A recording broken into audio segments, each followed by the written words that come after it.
Hi everyone, Materim here again with another Kings of War battle report.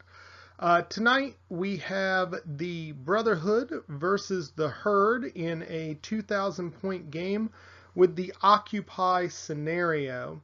So looking at the map here, the red chits that are close to the middle of the board there are the three secondary objectives. Skip, my opponent, put his primary token behind the forest on the left, right in front of my line basically, and I put mine behind the forest on the righter side, right in front of his group of martyrs there.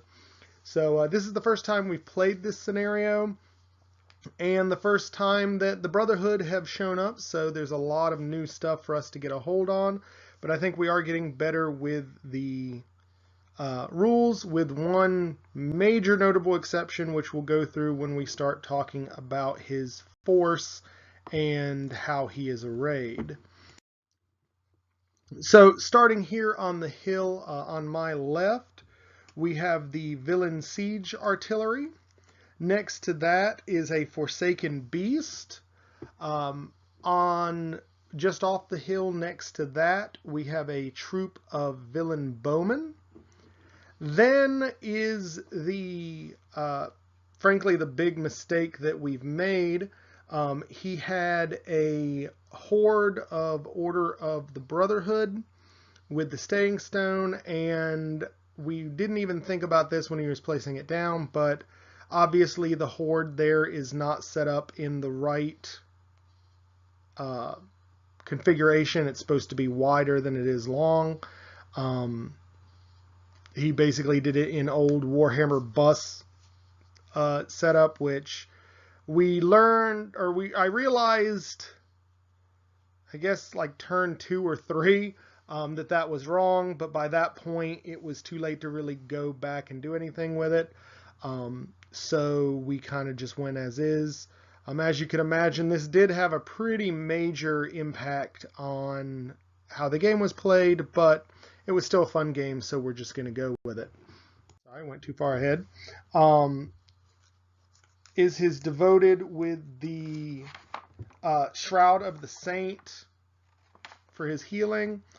He has another troop of Villain Bowmen. Then there is a regiment of Order of Redemption with the Brew of Strength. Next to them is a group of Villain Plowshares, a regiment. Then there is a Order of the Forsaken regiment. I know those don't quite fit together right, but we were measuring as if they were fit together, so it just looks a little weird in the battle report because they were set up for older games that used skirmishing flyers. So we're just going to make the best that we can. And behind them is his second unit of Order of the Brotherhood as a regiment. Right? So my side, we're going to start with a regiment Beast Pack on the left. Then I've got my Stampede in Horde. Next to that is a regiment of Spirit Walkers. Behind them is a horde of Lycans. Up front, and this is after their Vanguard move, is the Tribal Hunters, and they have a piercing arrow on them. Behind those guys is a horde of Tribal Warriors. I also missed in the last picture my Shaman with no upgrades. On this side of the hill in the back is my Shaman with the heal spell. Then there is a unit of Guardian Brutes, a horde formation. Next to that is a horde of Spirit Walkers. Then there is a Guardian Champion, and bringing up the end, the right flank here is my regiment of Tribal Longhorns. My big focus here, I was kind of trying to see what I could do with minimal magic items. Really, the piercing arrow is the only magic item I have in the whole army, and I just did that to fill out the extra 5 points.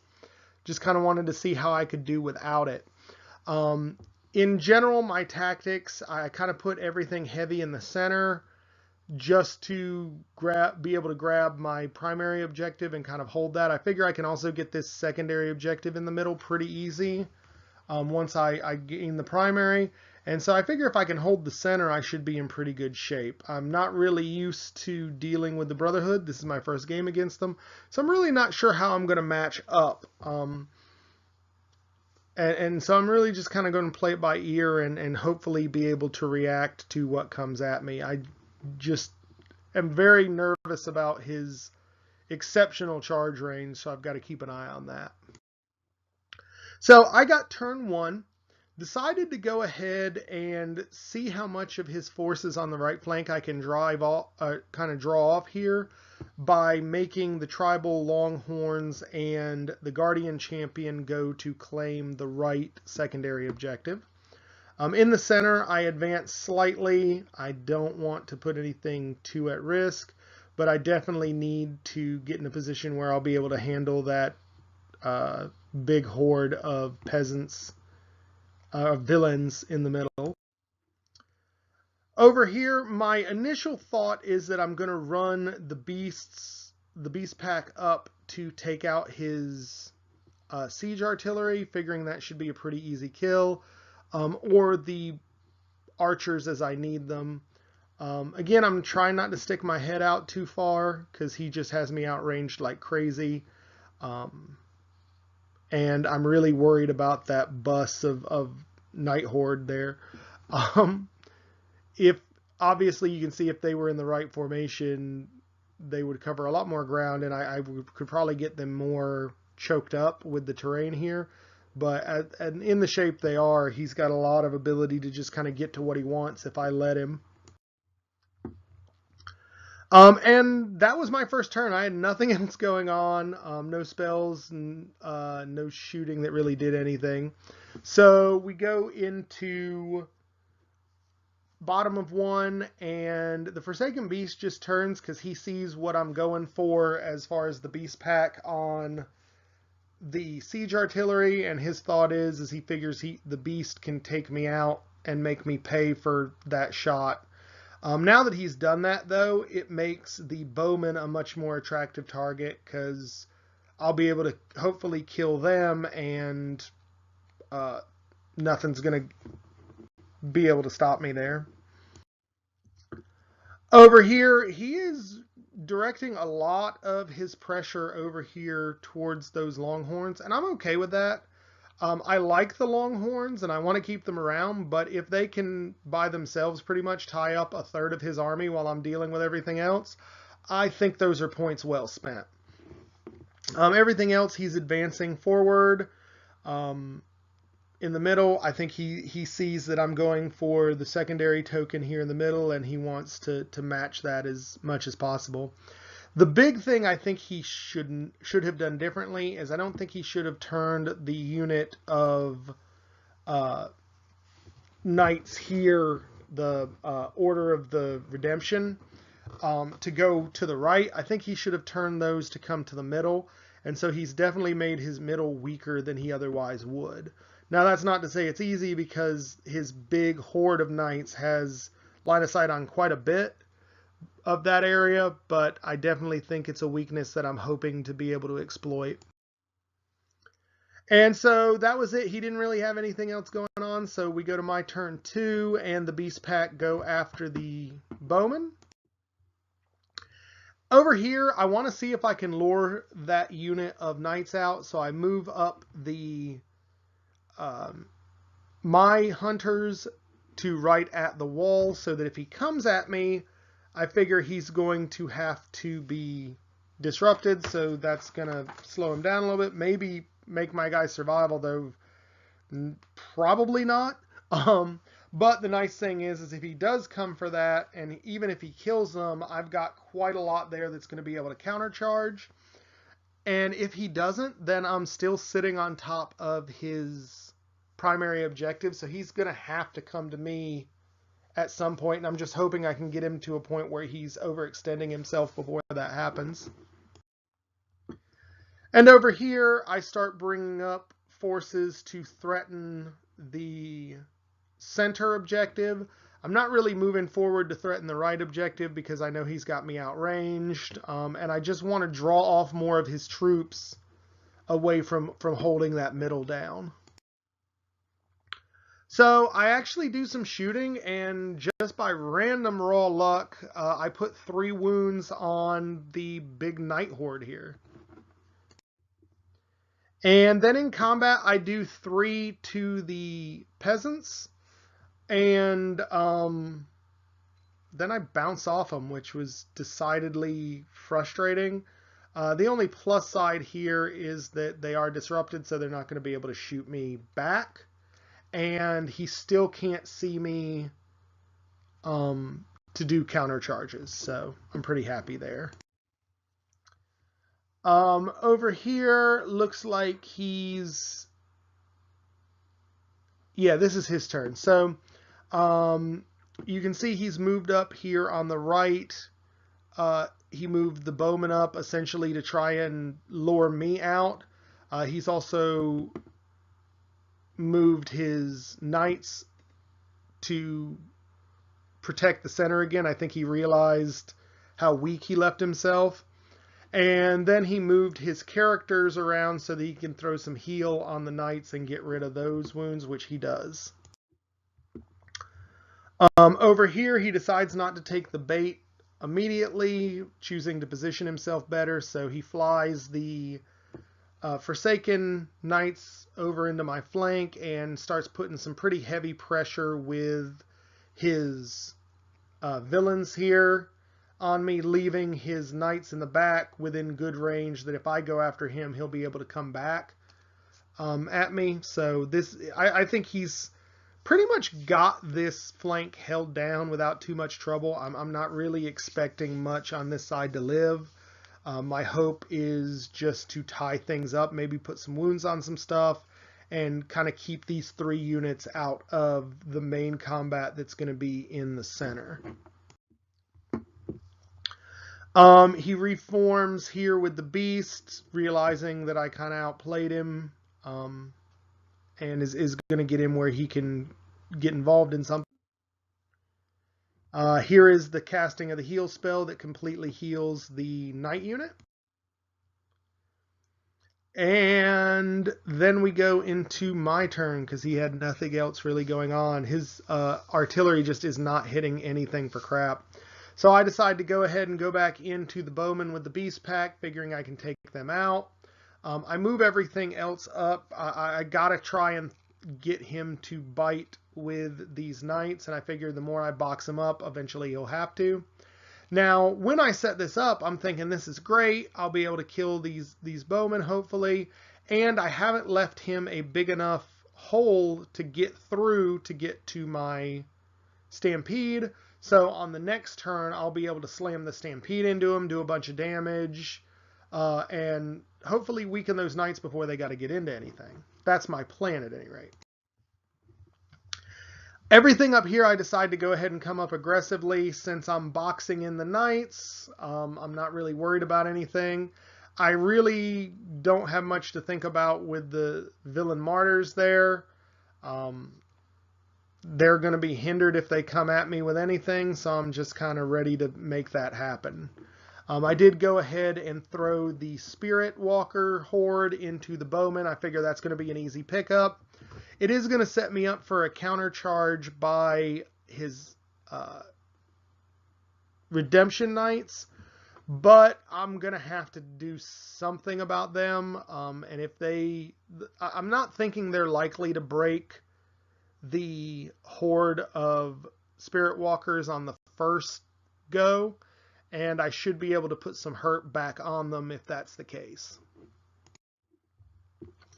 Over here, I decide that I'm probably not long for this world with these units, so I'm going to go ahead and try and pick up some points where I can. So I send both the Longhorns and the Champion into his plowshares.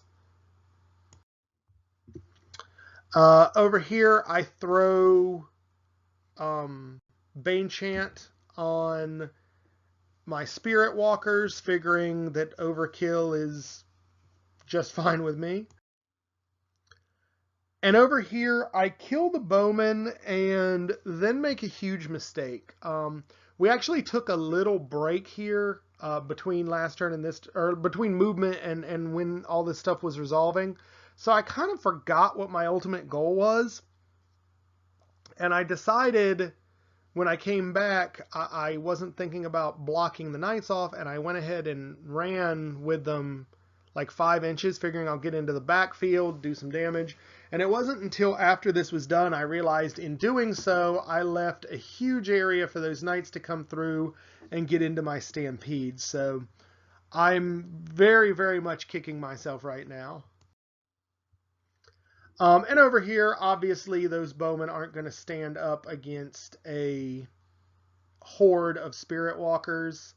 I did something like 22, 23 wounds to them, and they just got smoked. Over here, I do a bunch of wounds. Like, I want to say it's like 11 or 12 wounds. And then I proceed to roll double ones. So I bounce off, so I'm in a terrible position, and I didn't even get to pick up one of his units for it. So that's awful. And then we go to his turn, and I realize what a dumbass I am. He charges those knights into the stampede, and this is the point where I realized that we had the wrong layup, or the wrong footprint for him. Because if he had had the right footprint, he still wouldn't have been able to make it in. But at this point, his whole setup and his whole drops would have been different. So we were just like, you know what, let's play it, and we'll just kind of go from there. So I'm pretty much assuming that my stampede is going to die horribly here. He also brings down the beast into the gap in between, hoping to get him into some action. He brings his redemption knights into my spirit walkers, which he's going to do some pain with them, but he's only got 20 attacks, and given that they don't rout until a 23, I figure I've got a pretty good shot at not going anywhere, and I'll be able to throw back. The other nice thing is he is hindered because he did catch the back end of his unit into the forest. So again, with that penalty, I think I can hold this out. This, however, I'm decidedly less confident in. So in comes the flank. Ahead comes the plowshares. Thinking about it, I'm not entirely sure why he didn't send the knights in the front as well. I don't know if he felt like he couldn't fit them or excuse me, or what. But they're still there threatening that whole area. So not really good news for the home team here. He didn't really need anything magic-wise. His shooting still hasn't done anything. So we go into combat, and the knights absolutely demolish my stampede, and he reforms to see everything here. My only hope is to throw the Lycans and the spirit horde, or the spirit regiment, into him, and just start wearing him down, because that unit is a big, scary threat. And my flanks are starting to look like mincemeat at this point. Over here, he did 7 wounds on the Spirit Walkers, which is not enough to make anything happen, so he bounces back. And over here, the Longhorns just get absolutely demolished, and this is kind of where his overrun / reform is. The only nice thing is that it's still presented. He didn't get far enough away from the Guardian Champion to get out of flank with his plowshares, so I figure I'll probably still pick them up before he gets killed. So we go to my turn. In come the Lycans and the Spirit Hosts, or the Spirit Walkers. And I decide to hit everything else like a hammer. In come my Spirit Walkers into his Redemption Knights. And then I throw the guardian beasts, my tribal warriors, both into the front. I didn't think about the fact that going over walls is not affected by Pathfinder, so the tribal warriors are still hindered, which is not good. And then I send the hunters into the flank just to get some extra attacks. My hope is to go ahead and overpower this unit, take it out, and then I've got my primary objective, because he just doesn't have anything here until that knight unit gets done with my stuff on the right, or I'm sorry, on the left, to object to it. So I'm hoping that's really going to cinch me the victory here. And over here, I decide to go into the flank of the plowshares, figuring I might as well clear some space before this section of the board just falls completely. Magic, I think I did some healing, but other than that, I don't have any shooting. We go into combat, and I absolutely demolish these guys, and I reform so that neither of these groups are in my flank. Over here, holy crap, the Spirit Walkers do a decent amount of damage. I need an 11 to rout him with Inspiring, and I proceed to roll 2 straight 11s, and the Redemption Knights disappear, which is amazingly good news. This swings things very much in the center to me, and I'm very, very happy about that. And then over here goes bad. I did 15 wounds all told, and then I rolled. He does have Inspiring within range, so I roll. I did enough to rout him, and I had to re-roll it and failed. I rolled like a 2 or a 3. It was bad. So my guys bounce off, and that did not go well at all. And then over here, I do the same damn thing.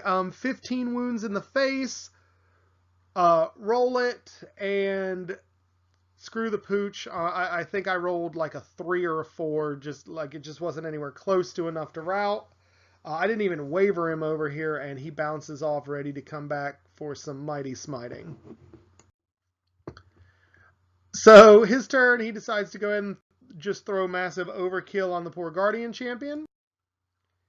He counterattacks. It's a little messy to see what exactly is going on here, but he sends the Forsaken Beast into the flank of my tribal warriors, and his redeeming, or exemplar redeemer, goes into the front of the bowmen, and his horde of martyrs goes into the front of the tribal warriors. So you can't really see it well, but the Guardians are not in combat at this point. Over here, he decides to go ahead and throw the Knights into the Lycans, which is probably a good call since it's a countercharge and he doesn't have to worry about hindering from the trees. And then he finally gets a shot off with the artillery, lands a hit on my Spirit Walkers, and inflicts 5 wounds. Over here, he moved his Devoted into the forest and threw some healing on the martyrs. The only plus side of this is that I think I will be able to get to his Devoted with my horde of Spirit Walkers and make her go away.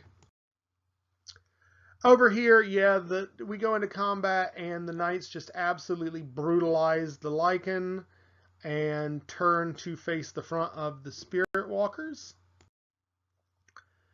Over here, he does, 13 wounds to the tribal warriors, but does not rout them. You can also see up at the top, his exemplar redeemer did succeed in routing my hunters. And over here, he does 12 wounds to the Guardian champion and then rolled double ones, so he didn't go anywhere.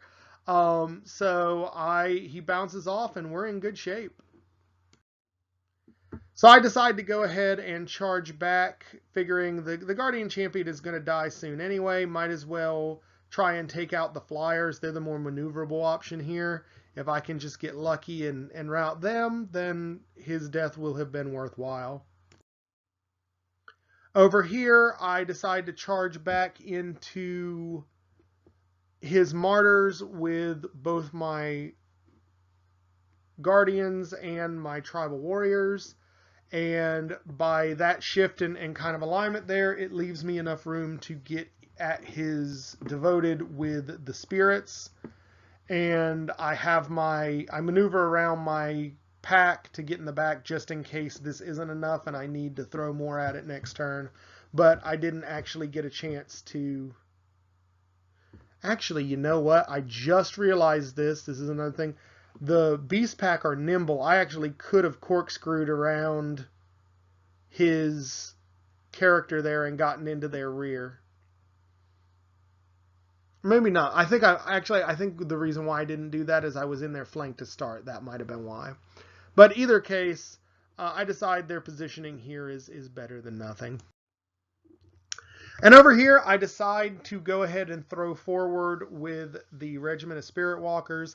There's a decent amount of wounds already on this unit from the last attack, so I figure if I can get lucky, throw a few more on and just force the route check or the nerve check, then I should be good. I also move my Shaman into the forest so that he's close enough to throw Bane Chant, yet being out of their line of sight if he wants to leave the knights there after they finish inevitably with the Spirit Host is what I'm thinking. But in combat, I did magic. The only thing I really did is I got some healing off on the tribe. But the Spirit Walkers actually squeezed through a couple more wounds, which is just enough to rout the Order of the Brotherhood, and I reform like this, and that is fantastic news. Over here, obviously, the Horde of Spirits just absolutely murders his Devoted and reforms facing the knights that are off screen to the right, figuring that he might try and come and take my objective here, so I might as well start building a house to keep him the hell out. And over here, I finally demolish the Martyrs and basically make full claim here on the center of the board.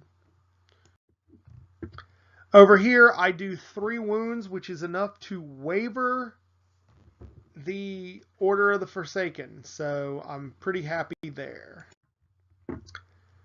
We go to his turn. He runs his Exemplar Redeemer out of the way, just so that he wouldn't get charged. We did remind him that as an individual he can't claim the objective, so he's not doing it for that reason. That's just where he ended up. He also decided to go ahead and throw the beast back into the horde of tribal warriors. Again, kind of doing what I was doing with his Brotherhood guys, just hoping to get 1 or 2 wounds in and provoke that nerve check. Over here, oh, okay, I remember what happens. He has Headstrong on the Order of the Forsaken, throws it and doesn't care about being wavered, so he charges back in. His Knights, he actually backs up so he can claim that objective, because there's just nothing I'm going to be able to bring over there that's going to steal that from him. Over here, he does a couple of wounds on the Tribal Warriors, but does not do enough to rout them. Ooh, and sorry for the blurry picture, but he absolutely demolishes my poor Guardian Champion here. So we go over to, this is top of turn 6, I believe. So I'm realizing that he doesn't have his win or his objective. I'm claiming 2 here, and he's only got 1. So I'm thinking I've got this good. I just turn around to kind of hold things. I do go ahead and throw my warriors back into his beast and the beast pack into its flank, figuring that I'll just take him out so he won't be a problem if we get to a turn 7. I also slide over here, just side shuffle so that I'm within 3 inches of that token, so I'm claiming that. So I'm sitting on 3 points, so I'm figuring it's going to be 3-1 here.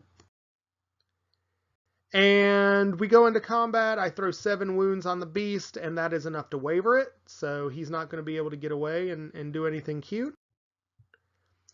And then on my opponent's bottom of 6, he flies the Order of the Forsaken over here, and he is within 3 inches of this token. I'm figuring that's good. The problem is, though, is if we get a turn 7, he's within range to keep flying them and end up laying claim to his primary objective on the other side, which will make it a 3-3 tie. So I'm hoping that we don't go into turn 7. That's really what I'm holding my breath here for. But it was a definite nice kind of Hail Mary by my opponent trying to even things up a little bit. Over here, I don't know why I took this picture. Oh, he just reformed his character, because if he does get a turn 7, he could go into the flank of my spirits and maybe do some damage. But we roll for turn 7. It does not happen. So what ends up happening is I have control in the top center there of my primary objective for 2 points. I also have control of the rightmost objective for making it 3 points. And then he controls the other 2 secondary objectives, which gives him 2. So victory for the herd, 3-2. And this was just an excellent game. I think we're definitely getting a better hold on the rules, other than the one major screw up of having the wrong footprint for his horde. I didn't really see any major mistakes we made in terms of actual rules. So now that we're kind of getting a hold on that, now it's just practicing and learning how to play the game and working on our tactics. So definitely good there. My opponent said that he kind of wished he had had another healer on the left flank as well, so that he could have kept the knights up a little bit better. So that's something I think I'll probably have to face off in the next game I play against him, is just more healing, because it was hard to put a hurting on those knights, and if he could keep regenerating them and or healing them, that could have caused me lots of problems. I definitely think getting lucky in the center and taking off the Order of Redemption via the double 11s I rolled really helped me claim the victory here. In terms of how I would do things, other than making that big mistake of where I gave him, essentially force-fed him my Stampede by giving him the run-through, I don't think I made any major mistakes. The other nice thing I noticed kind of after we'd put things together at the end here is that if we had a turn 7, I did have one other chance to stop him from claiming his objective, because my guardians there in the center actually had range and line of sight to go into the flank of his Forsaken Knights. And they probably would have at least gotten the 1 wound necessary, even if I didn't destroy them, to make them not be able to fly. So I should have been in pretty good shape there. But all in all, this was a fantastic game. My opponent, Skip, as somebody who played with us in Warhammer and 9th Age, but never really enjoyed it, he said he had a lot more fun with this game than he has with any 9th Age or Warhammer Fantasy game he's played, so I definitely think we're going to be able to get more games out of him. I think he said the next game he wants to play, he has a Vanguard army that I painted up and traded him, so he is probably going to be bringing that next time, but it's definitely, we both had a great time. Definitely a lot of fun, and I certainly agree that adding the scenarios to this game absolutely changes it and makes it 100 times better. So I'm super happy that we're doing that as opposed to just kill games. And I can't wait to keep trying out the different 12 scenarios in the COK book. So definitely looking forward to the fun, and I appreciate you guys watching. If you did catch anything we did wrong, certainly please leave them down in the comments section. It is super helpful. I think that's absolutely helping us learn the rules faster, is having what we screw up with pointed out to us. So again, hope you guys enjoyed this one. Thanks for watching, and we'll catch you on the next one.